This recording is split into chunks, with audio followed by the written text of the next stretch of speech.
Hey y'all, and welcome back to another devlog of my Mega Man inspired 3D platformer, Little Miss Dragon. Now, in each of these devlogs, I always have a goal I'm trying to reach, and this time it's no different.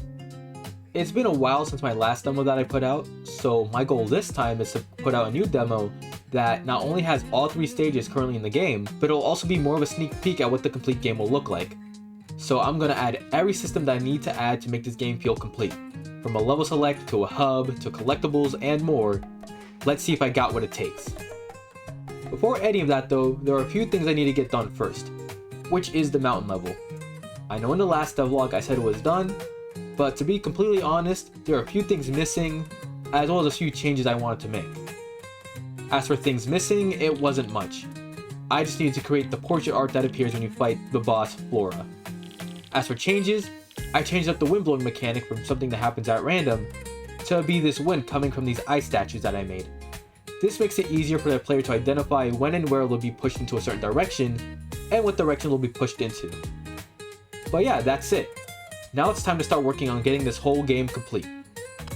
The first thing I did was make a list of everything that needed to be in the game before I put out the demo. And oh boy, that's a lot of stuff that needs to be added, huh? Well, let's start with the level select, since I feel like it's the most important thing that this game needs right now. I did have a level select I made a while back, but honestly it wasn't that good. Having to manually travel from destination to destination takes a bit too long and it's more tedious than anything. So I decided to go back to a more simple route and make the stage select screen more like the one found in Mega Man, but with my own personal flair. And I decided to go with this sort of diorama style by taking the original title screen and making that what pops up in the stage select. And I think it turned out great. Next up was changing up the intro cutscenes since there have been changes to the story. However, I don't want to show it here since it's like the first thing you see when you boot up a new save, and I want you, the viewer, to experience it firsthand. I say that even though I've shared the intro cutscene on my Instagram and Twitter, but ignore that. But if you can't help yourself, then totally check them out. Anywho, next up I decided to work on the hub. And while I did have a hub in the past, I felt like I could shrink it down into something more simple. Also, I feel like lore-wise, she wouldn't be allowed inside of a village. I mean, look at her. Would you trust that inside your house? I wouldn't. So the idea is to make the hub Evelyn's home. And it would be where Evelyn can do miscellaneous activities that I will reveal later down the line. Now it's time to put it into action. First up, I made a model for Evelyn's house in Blender, even though you'll never see it, and I put it into the game. Next up was building the inside of the house and putting in things like furniture, and there's a lot of furniture I had to make, like a bed, a table, some seats, and even a TV. It took me a while since I'm not really good at 3D modeling, but here's what the inside looks like. I'll eventually get around to adding all the miscellaneous stuff, but not just yet. A big part of Mega Man's identity are the Robot Master's weapons that you can use for yourself. These weapons can have a lot of utility, like being able to hit enemies in hard to reach locations, or as barriers to block incoming attacks. All of Mega Man's weapons, except for Topspin, have something that makes them useful.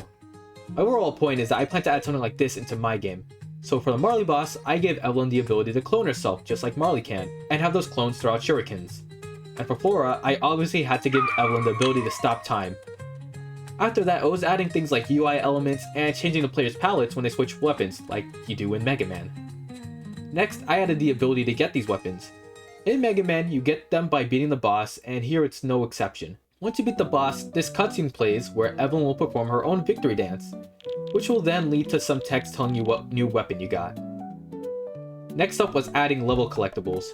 For me, my favorite kind of collectibles are the ones that actually give you additional content, no matter how big or small. I've never really been a huge fan of collectibles that are just bragging rights, so I'm going to try and avoid that in my game.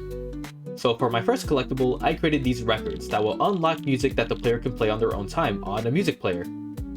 I then had to make the music player system, and it wasn't really a simple process, but it looks nice and I'm glad I took the time to do so. And now you can play tracks that you find in the level.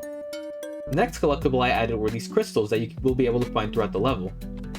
I don't really want to reveal what they do since that's a secret for you to find out, so I'll stop my explanation here. I did add 2 more types of collectibles. This harp-shaped one will increase your max HP, and star-shaped one will increase your max magic. I said I wanted all collectibles to have a purpose, and the one you get is no exception. And so that's why I created this goods shop. It's ran by this snake lady named Anna who likes to hang by your window. And she'll sell you food items that can either replenish your health and magic reserves, and down the line I plan for her to also sell food that can increase your attack or defense. Midway through, I also decided I want her to sell you weapons as well, the same way it's handled in Shovel Knight. And it also gives the player something else to spend their money on too. But the issue with that is that having too many attacks would be a pain to cycle through, so I had to come up with a better solution. And after spending some time pondering, I came up with one. Hear me out. Each boss special attack will also have a sub-weapon slot for that corresponding weapon that you can use in combo with the boss weapon. For example, let's say you buy the Ninja Shuriken from the shop, and then you pair that with the Triple Tanuki clone technique. You and your clones will spawn orbiting shurikens around them for some good additional damage. Or another example is during Lycan Lunacy. You aren't able to attack with your hammer when time is stopped, mostly because that ability is pretty busted as is. But if you buy the Crimson Spears, it gives you a way to attack enemies while time is stopped. I think this will allow me to have my cake and eat it too, since giving my game something else that'll make me stand up for Mega Man is a good thing. Of course, if you're gonna buy things like food, you need an inventory to put it in, so I started working on that. It was a lengthy process with a fair share of problems, but it's looking alright. To enter the inventory, you need to either press the tab button or select button on your controller, and then cycle through the corresponding column and row to either eat food item or pick which special you want to have equipped. So those are a bunch of new systems I put into place, but there was one more thing I wanted to get done before moving on with other things, and that was having people playtest my levels.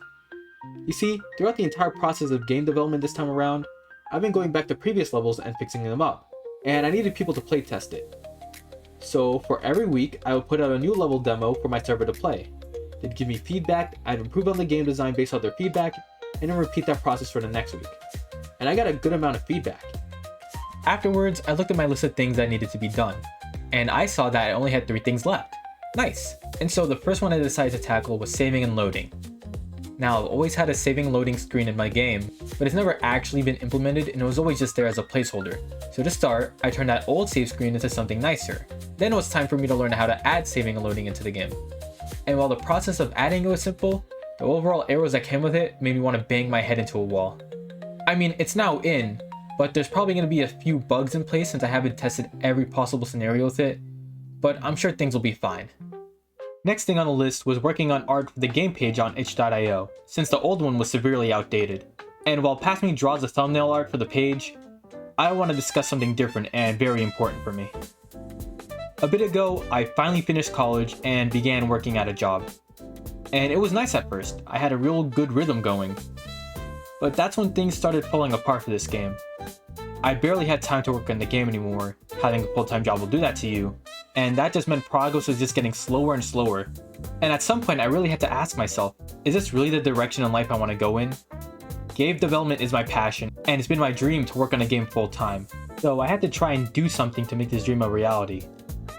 But like most other people, I need money to live, so I couldn't just quit my job and start working on this game full-time. I thought about it twice, thrice, and 4 times over, but I think I have a solution to my dilemma. I decided to launch a Kickstarter. It took me a bit to get everything set up since I had to make a trailer, banner art, and think up some rewards, and overall organizing everything to my liking.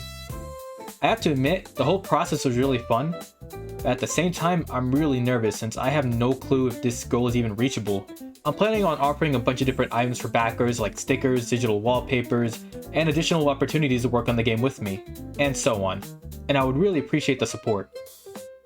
If I can reach that goal, that would be amazing. I'd be able to quit my job or at the very least work a part-time job somewhere so I can dedicate a majority of my time to my work. However, if I can't reach this goal, I'll obviously be a bit down, but what more can I do? I won't have regretted trying though. Doing something like this was a fun experience for me, and I would rather have tried and failed than to not try at all. Of course that means the release date with the game would also take longer, but like I said, there's not much more I can do. I'll leave a link to the Kickstarter in the description below, and thank you for your support. Now where was I? Oh yeah, I finished making the page for the game, and here's what it looks like now. And then I spent the rest of the development playtesting the game like several times over, looking for any single thing like a visual error or a bug, or even something super small but would also be a minor inconvenience to the player. And once I did that several times over, that was it. I exported the game one last time, put it on my itch page, and now, by the time this video is out, the newest demo for Little Miss Dragon is out for feedback. I really hope you enjoy what I have so far, and if you find any problems you have with the overall game, I have a link to the Google form in my description of my itch page. In fact, I have a link to everything down below, my itch page, my socials, as well as my newly created Kickstarter page for those who want to contribute. As for my plans now, I just want to take a break. Like I said earlier, I've been working on this game non-stop during my free time, so I just want to spend a few weeks not having to worry about the game at all for my own sanity. But yeah, that's all for this time. Next time I should be working on the newest level in the game, so until then, have a great day. Bye.